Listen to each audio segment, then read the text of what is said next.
In this video, I'm going to cover what to do for Lesson 3.8. Lesson 3.8 is only the checkpoint, so this should be a pretty short one.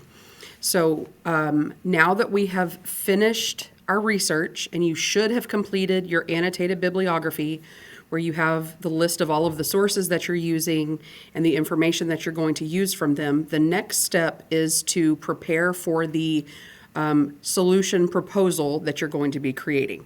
So you identified your central research question, you completed all of your research to find evidence to help you come up with a solution that would fix the problem you identified in your central research question. That's what we're going to be doing today, is developing a plan for that solution. So on your paper here, you're going to visit your 3.4 checkpoint to find your central research question. In Google Classroom, under 3.4, there are now, or you will only see one of these two things, either plastic pollution or the research checkpoint that you completed. If you completed the research checkpoint correctly and on time, you will see your research. If you did not complete the 3.4 checkpoint correctly and on time, you no longer see this, you see this plastic pollution evidence tracker. So if you did not complete the 3.4 checkpoint, you will now use this information and the annotated bibliography that I created to complete the rest of the assignments in this unit. So click here to access the evidence tracker. And if you are just now seeing the evidence tracker for plastic pollution, take a minute to look over the central research question, the guiding questions, the sources, and then the evidence that I collected from these sources, so you can familiarize yourself with this information since you haven't looked at it before.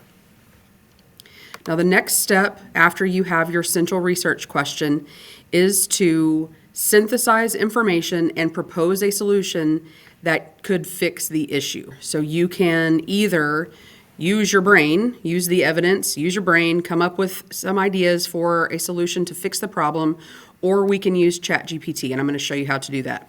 Remember that you aren't actually implementing the solution, you are just explaining how the solution will help fix the problem based on the evidence that you have found.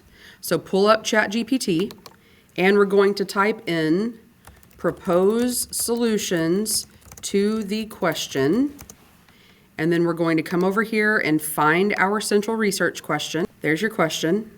And then we're going to say using the evidence, and then on your evidence tracker, you're going to copy all of the evidence in every single row. So you will have however many rows of evidence you have, copy it and paste it. And it's going to look like a mess because we have a whole bunch of evidence, but it's fine. So now ChatGPT is going to brainstorm some solutions, and this is going to look different for everybody, just depending on what ChatGPT spits out. So what it gave me was like these categories and then specific solutions underneath each.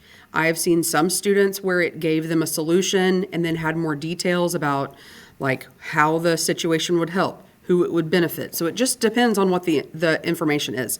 You want your solution to be as specific as possible so that your proposal is thorough. If you have some like really general idea, like increase funding and collaboration for ocean cleanup technologies, that's not going to make for a very good proposal. So if we want to increase funding and collaboration for ocean cleanup technologies, we need to identify who the ocean cleanup technology is, how much money is needed, how are we going to increase that funding? Are we going to do a fundraiser? That would be a solution you could propose, okay?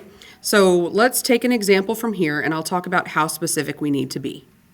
Let's take, for example, this category, raise public awareness and education. The solutions are educate communities on the impact of plastic pollution, promote consumer choices that reduce plastic use and encourage sustainable alternatives, or encourage citizen participation in beach and river cleanups to prevent plastic from reaching the ocean. Well, based on my community, since we don't live close to an ocean, I think this one right here would probably work best for my community. So promote consumer choices that reduce plastic use and encourage sustainable alternatives. So I see students all the time using single-use plastic bottles, right? Those are just like the plastic bottles, the 16 ounce that you maybe fill up a couple times but then throw away. So a solution could be if every student at our school was given a reusable water bottle. Okay, so that's my solution. That promotes a reduction of plastic use, and it encourages sustainable alternatives. So sustainable means it can be used for a long time and it works for a long time. So if we have a reusable water bottle, okay, so like maybe we're not giving Stanleys to everybody, but some kind of reusable water bottle, that way we are reducing the amount of plastic pollution and we are showing students an alternative that is sustainable.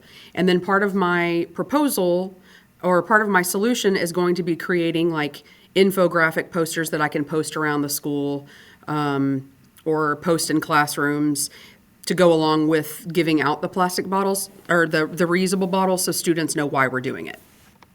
Over on my paper, I'm going to write in that providing reusable water bottles for every student at Weaver High School. Okay, and then next is my intended audience. So I've identified my solution. Who am I going to present this information to that could actually do something about it and be as specific as I can? So if I am using my idea here, providing reusable water bottles for every student at Weaver High School, who is able to actually do something about that? So admin team, and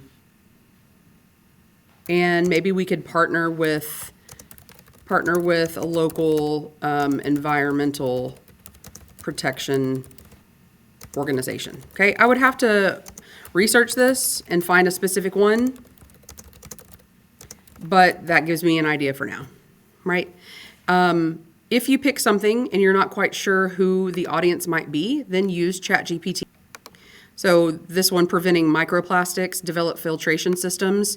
So I can take this, like, who could I propose this solution to that could actually do something about it, right? So just use ChatGPT to help you out. Okay, so the EPA, NOAA, wastewater treatment plant, so like a local, Hartford, City of Hartford wastewater treatment plant, maybe a university in the area that's doing research on this, okay? But I want to be as specific as I can here. In your proposal, you're going to include a call to action. A call to action is, what do you want your audience to do or believe now that they have read your proposal? What is the next action you want them to take? And then how and why is this going to work to solve the problem? So what I want my audience to do is educate students about more sustainable alternatives to plastic water bottles and provide a reusable water bottle to every student. And this is going to work to solve the issue because students will understand the impact and importance of reducing plastic pollution and prevent further plastic pollution. And the last thing you're going to do is, how are you going to propose your solution to your intended audience? So what is it going to look like? Is it going to be an email? Are you going to write a speech? If you want to get information out to like a local area, so like if you want the citizens of Hartford to know, then maybe a newspaper editorial that would be published in the newspaper. Maybe write an essay, create a poster, create a workshop where you're going to teach people about something. That's what you're going to tell me here. And that's it for 3.8.